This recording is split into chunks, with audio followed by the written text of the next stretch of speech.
बिस्मिल्लाहिर्रहमानिर्रहीम। मुअज़्ज़िज़ सहाफ़ी हज़रात, कैमरामैन, आप सबका शुक्रिया अदा करूँगा कि शॉर्ट नोटिस पे ये प्रेस कॉन्फ्रेंस रखी गई है। ज़ाहिर है इशू ऐसा है कि ज़रूरी है चीज़ें रिकॉर्ड पे आएँ। जिस तरह से कराची हैदराबाद के साथ खिलवाड़ हो रहा है, हमारा फर्ज बनता है, हमारा मैंडेट है यहाँ का, हम चीज़ों को आपके तबस्सुस से अवाम तक लेके आए। आज इलेक्शन को हुए मेरे ख्याल में 5 दिन हो चुके हैं और इलेक्शन कमीशन के रूल्स मेरे ख्याल में ये कहते हैं, या इलेक्शन कमीशन ने खुद ये कहीं कहा है कि 4 दिन के अंदर हम रिजल्ट्स, कंसोलिडेटेड रिजल्ट्स रिलीज कर देंगे। आज 5वां दिन है और मेरे ख्याल में 4:15 बज रहे हैं या 4 बज रहे हैं, अभी तक कंसोलिडेटेड रिजल्ट नहीं आया। अखबारात उठा के देख लें, फाफिन की रिपोर्ट देख लें, इलेक्शन कमीशन की अपनी स्टेटमेंट देख लें कि जो खुद कह रहा है कि ऐसे एरियाज हैं हैदराबाद कराची के इलेक्शंस में, ऐसी यूसीज हैं जहां इर्रेगुलरिटीज हुई हैं। फाफिन की रिपोर्ट देख लें, टर्न आउट का मामला देख लें, जिस तरह का टर्न आउट हुआ है और उसको मैनेज किया गया है उस परसेंटेज को क्रॉस करने के लिए। ये सारी प्री पोल रिगिंग तो आपको मैंने बता दी है इलेक्शन से पहले जो हमारी प्रेस कॉन्फ्रेंस हुई थी। ये पोस्ट पोल रिगिंग जो हो रही है आज तक, आप सियासी लीडरान के स्टेटमेंट्स देख लें, जो स्टेक होल्डर थे इस इलेक्शन में, वो क्या कह रहे हैं धांधली के हवाले से, बैलेट बॉक्सेस के हवाले से, बैलेट पेपर्स के हवाले से, और बैलेट पेपर्स पे खुलेआम स्टैंप लगा के वोट कास्ट करवाने के हवाले से। तो इलेक्शन कमीशन, बड़े अदब से कहूंगा इलेक्शन कमीशन से कि बहुत बड़ा सवालिया निशान आपके इस इंस्टीट्यूशन पे आ चुका है as far as Karachi and Hyderabad local government election is concern. ये आपको सीरियस नोट पे देखना होगा। आप जब ये इलेक्शन इस तरह से कंडक्ट करा रहे हैं तो 23 के अक्टूबर में अगर इलेक्शन होते हैं, पूरे जनरल इलेक्शन पूरे मुल्क लेवल पे, उनका क्या हाल होगा। हमने अपनी वर्किंग की है, आपको जो इन खदशात से आगाह किया हमने, एमक्यूएम पाकिस्तान ने मुख्तलिफ औकात में, मेरे पास लेटर्स मौजूद हैं जो सिंध गवर्नमेंट ने आपको लिखे मुख्तलिफ रीजंस पे। शुरुआत हुई सैलाब से, उसके बाद लॉ एंड ऑर्डर से, और उसके बाद 10(1) जो कि गवर्नमेंट का इख्तियार है कि अगर वो विड्रॉ कर ले नोटिफिकेशन, तो वैसे ही इलेक्शन कमीशन पाबंद होता है कि वो हल्का बंदियां कराए, नई हल्का बंदियां मांगे गवर्नमेंट से। मगर अफसोस आपने ये काम नहीं किया। इतनी जल्दबाजी का इलेक्शन, ये फौरन कैसे आ गया जहन में कि जल्द से जल्द इलेक्शन करा दिए जाएं। हम इलेक्शन से भागने वाली बात नहीं कर रहे, हमारा स्टेटमेंट रिकॉर्ड पे है कि हम हल्का बंदियां बेहतर चाहते हैं। अगर इतनी जल्दी थी तो जब मेरा टेन्योर खत्म हुआ था 2020 अगस्त में, तो 120 डेज के बाद इलेक्शन करवा देने चाहिए थे। फॉल्ट आपके यहां लाई करती है, फॉल्ट आपके यहां मौजूद है, हुकूमत सिंध के यहां मौजूद है, और उसको हम बारहा आपकी तवज्जो दिला रहे हैं कि हम सही हल्का बंदियां चाहते हैं, उसके बाद इलेक्शन कराएं, सही वोटर लिस्ट चाहते हैं, ताकि हर आदमी को, ये हर 18 साल और उसके ऊपर के शख्स को ये मौका फराहम किया जा सके कि वो अपना कैंडिडेट चुने, अपना वोट कास्ट करे, जो कि नहीं हो सका। आपने टर्न आउट भी देख लिया हमारे इस बाइकॉट की वजह से। डिस्ट्रिक्ट सेंट्रल की पूरी मेरे पास लिस्ट है जहां जहां ये टर्न आउट हुआ है,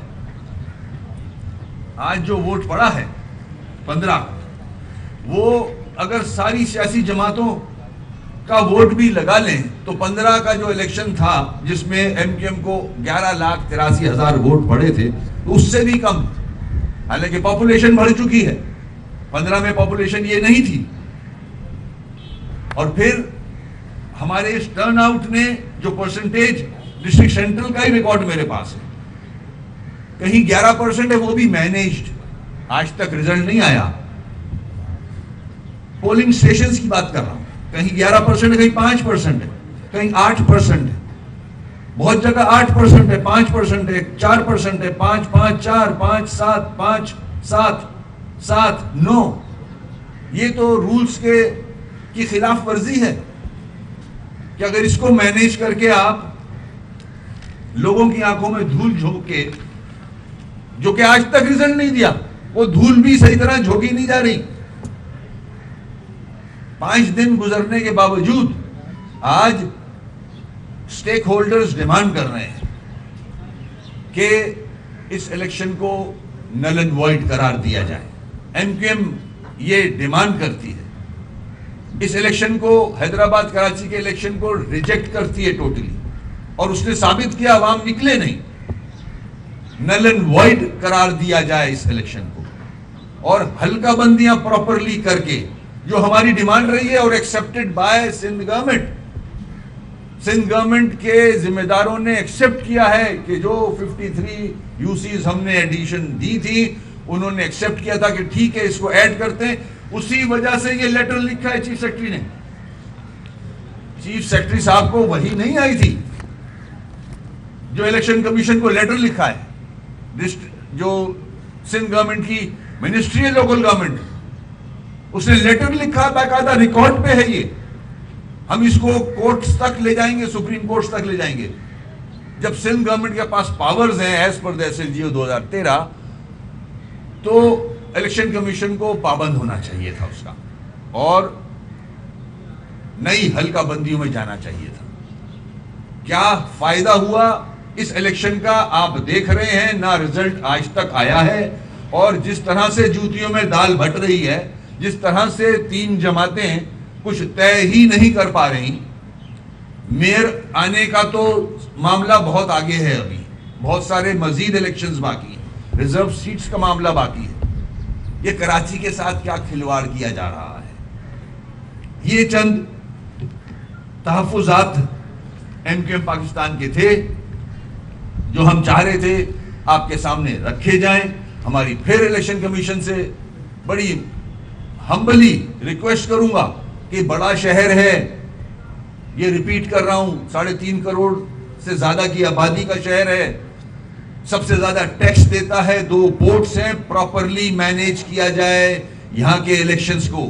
और इलेक्शंस कराने की जो आप पे पाबंदी है, वो फेयर एंड फ्री इलेक्शन कराने की पाबंदी है, धांधली ज़दा इलेक्शन कराने की पाबंदी नहीं है आप पे। आप आईनी तौर पे पाबंद हो कि फ्री एंड फेयर इलेक्शन हो। तो क्या ये फ्री एंड फेयर इलेक्शन है? 16 तारीख से लेके आज तक के एडिटोरियल अखबारात उठा के देख लें, कोई आदमी इस फेवर में नहीं है कि ये फ्री एंड फेयर इलेक्शंस हुए हैं। आपने कराची के साथ, हैदराबाद के साथ खिलवाड़ किया है, यहां के मैंडेट को आपने एक्सेप्ट नहीं किया, आपने मैंडेट की धज्जियां उड़ाई हैं यहां के। और ये वो मैंडेट जो इस्लामाबाद का बजट बनाता है, सिंध गवर्नमेंट का बजट बनाता है। तो मेरी दरख्वास्त है इलेक्शन कमीशन से कि इन इलेक्शंस को, हर जगह से आवाज आ रही है कि नल एंड वॉइड करार दिया जाए। अब मेरे एक बात समझ में नहीं आती कि 5 दिन गुजरने के बाद क्या कराची का जो 15 का इलेक्शन हुआ था, क्या 100% टर्नआउट था जो आपको रिजल्ट बनाने में इतना टाइम लग रहा है? क्या मौसम खराब था, बर्फबारी हो रही थी, दूर दराज इलाकों से आपको रिजल्ट्स कलेक्ट करने थे? ऐसा तो यहां कुछ नहीं था।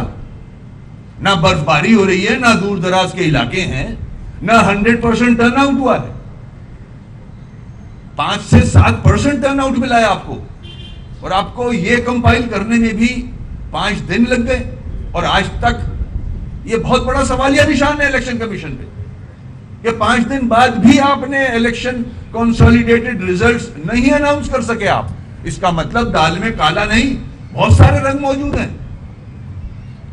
कराची का सत्यानाश पहले 14 सालों में कर चुके हो आप, सिंध गवर्नमेंट की बात करूंगा, और अब मजीद प्लान कर रहे हो कि इसको जो बचा है इसका सत्यानाश कैसे किया जाए, इसको लाड़काना की शेप में कैसे लाया जाए। तो इंशाल्लाह कराची हैदराबाद के लोग ये होने नहीं देंगे।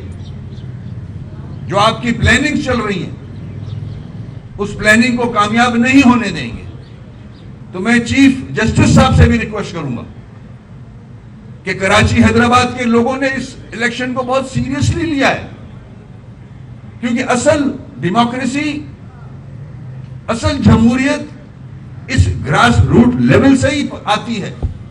अगर आप इन इलेक्शन को, इन लोकल बॉडीज के इलेक्शन को इस तरह से सबोटाज करोगे, इस तरह से जेरीमेंडरिंग करोगे, इस तरह से रिगिंग करोगे, तो आगे क्या मैसेज जाएगा? प्रोविंशियल असेंबली में किस किस्म के लोग आके बैठेंगे, नेशनल असेंबली में किस किस्म के लोग आके बैठेंगे? पाकिस्तान के मैंडेट का वैसे ही आपने सत्यानाश किया हुआ है कराची को सही ना गिन के। मजीद इसमें बिगाड़ पैदा ना किया जाए।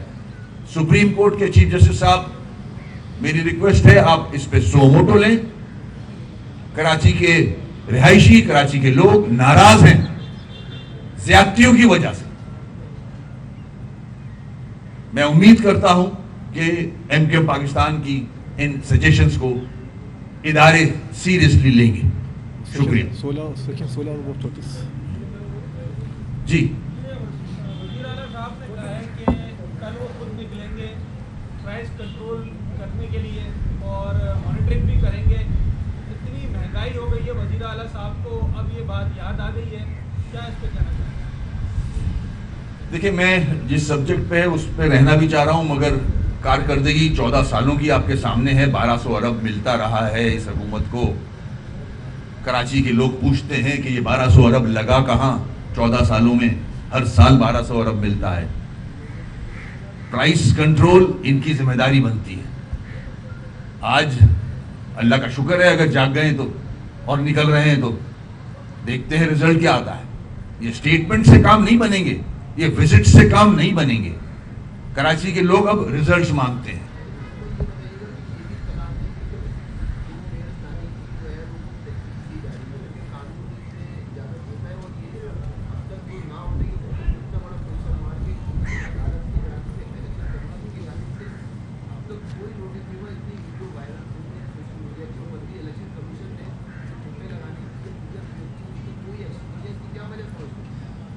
बड़ा अफसोस होता है ये सारी चीजें देख के। मैं भी इसी पॉइंट को आज सुबह देख रहा था कि इतनी जगहों से कंसर्न आ रहे हैं सामने, मगर इलेक्शन कमीशन भी खामोश है। उसने ये जरूर एक जगह कहा है कि इरेगुलरिटीज हुई हैं इलेक्शन, मगर ये काफी नहीं है। इस पे तो सो मोटो बनता है। जिस तरह से बैलेट पेपर सड़कों पे फिर रहे थे। दूसरे सवाल का जवाब मैं इस तरह दूंगा कि पूरे मुल्क में एक डिस्ट्रिक्ट है, कराची को एक डिस्ट्रिक्ट होना चाहिए था, डिवीजन। आज आपने 6 डिस्ट्रिक्ट 7 डिस्ट्रिक्ट बना दिए इस शहर के। अगर जो स्टेटमेंट आया था कि कराची को 2 जगह 2 डिवीजन्स बना दिए जाएं, तो मेरे भाई अभी इतने गए गुजरे भी नहीं है कराची वाले कि आपकी क्या आप एक और बांग्लादेश बनाना चाह रहे हो, इधर हम उधर तुम करके?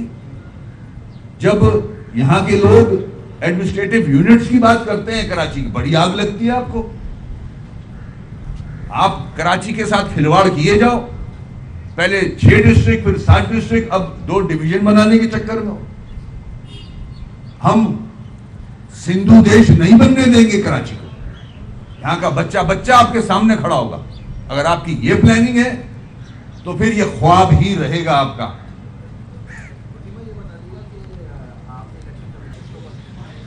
देखिए, सियासत में हर एक से बात हो सकती है, कोई भी सियासी जमात हो उससे बात की जा सकती है। इलेक्शन का मेरे ख्याल में शेड्यूल भी अनाउंस हुआ है, मैंने कहीं पढ़ा था। आज 35 और हो गए। अच्छा, आज तो 35 जब भी इलेक्शन होंगे बिल्कुल एमक्यूएम कॉन्टेस्ट करेगी। और मैं फिर से रिपीट करता हूं कि हुकूमत सिंध को पाबंद करता हूं, हुकूमत सिंध को ये कहता हूं कि जिस तरह से आप कराची की डेमोग्राफी का सत्यानाश कर रहे हो, टोटल तब्दील करके रख दी है, अब मजीद इसको हम खराब होने नहीं देंगे। हम आपको रोकेंगे, हम आपको सीएम हाउस के दरवाजे पे रोकेंगे। ये मैं वार्न कर रहा हूं, अगर कराची के साथ आपने इसी तरह खिलवाड़ किया जिस तरह आपकी प्लानिंग है, तो हम आपको रोकेंगे। भाई ये बता दें वसीम भाई, अभी आपने चीफ जस्टिस साहब से नोटिस देने को कहा इलेक्शन के हवाले से, तो एमक्यूएम की क्या स्ट्रेटजी है? क्या एमक्यूएम इलेक्शन को लेके कोर्ट जाएगी? कोर्ट में ऑलरेडी हैं हम, और ये जो सिंध गवर्नमेंट का मवाद मिला है हमें, जो लेटर्स लिखे हैं 10-1 को हटाने के लिए, विड्रॉ करने के लिए, और रिक्वेस्ट पे रिक्वेस्ट दी गई है, मगर इलेक्शन कमीशन ने नहीं सुनी। सुनना चाहिए था, लोगों का कंसर्न था। ये हम मैंडेट रखते हैं, हमारे पास 2/3 मेजॉरिटी थी इससे पहले वाली हुकूमत में, तो ये मेरी नजर में वायलेशन है। मैं इलेक्शन कमीशन से हम्बली रिक्वेस्ट करूंगा कि इसको रिव्यू करें। अगर सिंध गवर्नमेंट लेटर लिख रही है और आपने उसको रद्द कर दिया, अगर तो आप मेरे टेन्योर खत्म होने के बाद 120 डेज में इलेक्शन करवा देते तो इससे अच्छी बात हो नहीं सकती थी। आप खुद 2.5 साल बाद इलेक्शन करा रहे हो, सवालात आप पे ही उठेंगे। तो जो इश्यूज पर्टेन करते हैं अदलिया से, जहां हमारे केस पेंडिंग है, बिल्कुल ये सारी चीजें हम, फरूक नसीम साहब से मेरी बात हुई है, बिल्कुल अपने केस में हम ये लेके जाएंगे और इनका पीछा करेंगे।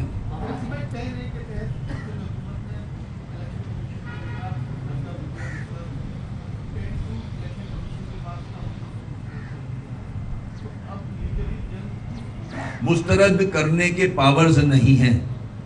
सिंध गवर्नमेंट के पास पावर्स हैं कि अगर वो समझते हैं कि हल्का बंदियों में कहीं इम्बिग्यूटीज हैं, तो जैसे वो इलेक्शन कमीशन को पाबंद कर सकते हैं कि इस टाउन में इतनी हल्का बंदियां कराएं, इतनी यूसीज बनाएं, और इलेक्शन कमीशन पाबंद होता है और वो यूसीज बनाता है। और जब वही हुकूमत ये कह रही है कि ये हल्का बंदियों में एम्बिग्यूटीज हैं, तो इलेक्शन कमीशन को रोकना चाहिए था और एज पर गवर्नमेंट्स इंस्ट्रक्शन रिक्वेस्ट उसको एग्जीक्यूट करना चाहिए था।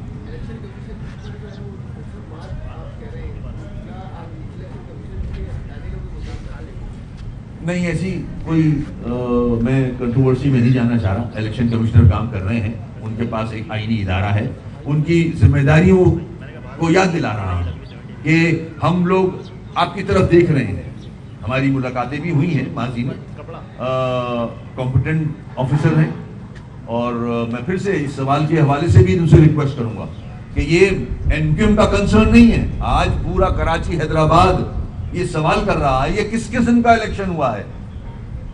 ये ऐसा इलेक्शन किसी ने देखा नहीं है कराची में कि एक एमपीए बैलेट बॉक्स के सील तोड़ रहा है खड़ा हुआ, और मीडिया में आ गया, पूरे मीडिया में आया हुआ है कि बैलेट पेपर्स पे स्टैंप लग रही हैं, सड़क पे बैलेट बॉक्सेस नजर आ रहे हैं। ये सैलाब आ गया था, यहाँ क्या हुआ था इस शहर में कि इलेक्शन के बैलेट पेपर्स सड़क पे थे, बॉक्सेस सड़क पे थे, लोग अंदर घुसे हुए थे। आइसोलेशन में जो पोलिंग स्टेशंस थे उधर थप्पे लग रहे थे। ये मैं कह नहीं रहा, रिकॉर्ड पे ये चीजें, और क्या शवाहिद चाहिए?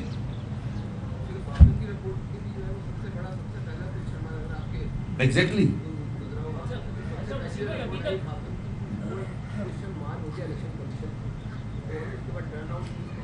बिल्कुल ऐसा है। सवालिया निशान मैं कह रहा हूं, मैं तो शाबाश दूंगा कराची को कि अपने हकूक के लिए कराची खड़ा है, हैदराबाद खड़ा है। साबित किया उन्होंने। आप टर्नआउट देख लें, खासतौर पे सेंट्रल का टर्नआउट। तो और क्या चाहते हैं? मतलब आप इलेक्शन कराते हैं अवाम की राय लेने के लिए, मगर आपका जो पास्ट रहा है कि राय को तो छोड़ें आप, आपने गिना ही नहीं है पूरा कराची को। 3.5 करोड़ की आबादी को 1.5 बना दिया आपने। चाह क्या रहे हैं आप, ताकि ये बता दें कराची के लोगों को।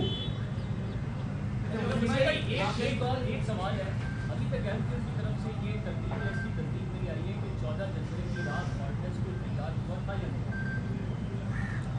अगर हुआ था या नहीं हुआ था तो इससे हो क्या जाएगा, क्या कर लोगे आप? समझ नहीं आई। ये तो गड़े मुर्दे हो गए ना, उसको छोड़े।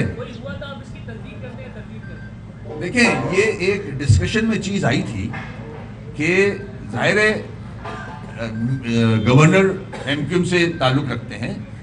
ये एक डिस्कशन में जरूर आया था कि अगर टाइम निकल रहा है, असेंबली कॉल नहीं कर सकते, कैबिनेट मीटिंग अभी नहीं कर सकते, तो एक तरीका ये भी होता है, रहा है, माजी में इंप्लीमेंट हुआ है, तो डिस्कशन में जरूर आया था।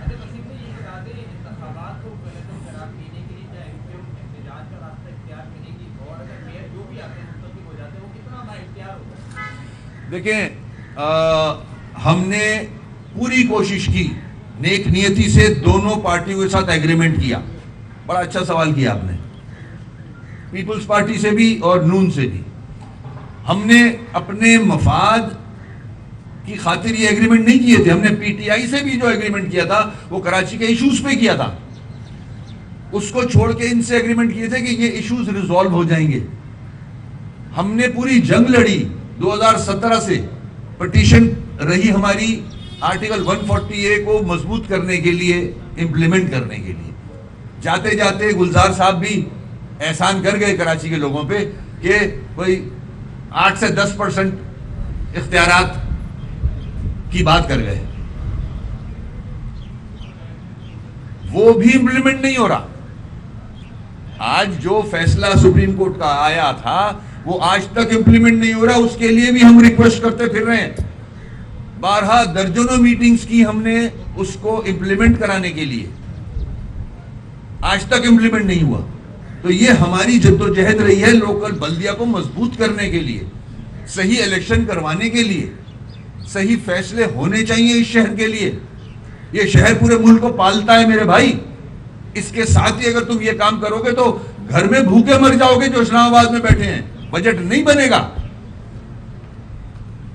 तो ये हमने तो अपने हिस्से का काम किया सारा, मगर नया मेयर आ जाता है, अगर किसी पार्टी का भी आ जाए, मैं नहीं समझता। देखें, मेरे जाने के बाद मुर्तजा वहाब साहब एडमिनिस्ट्रेटर थे, सारे महकमे उनके पास थे। ऐसे ही था।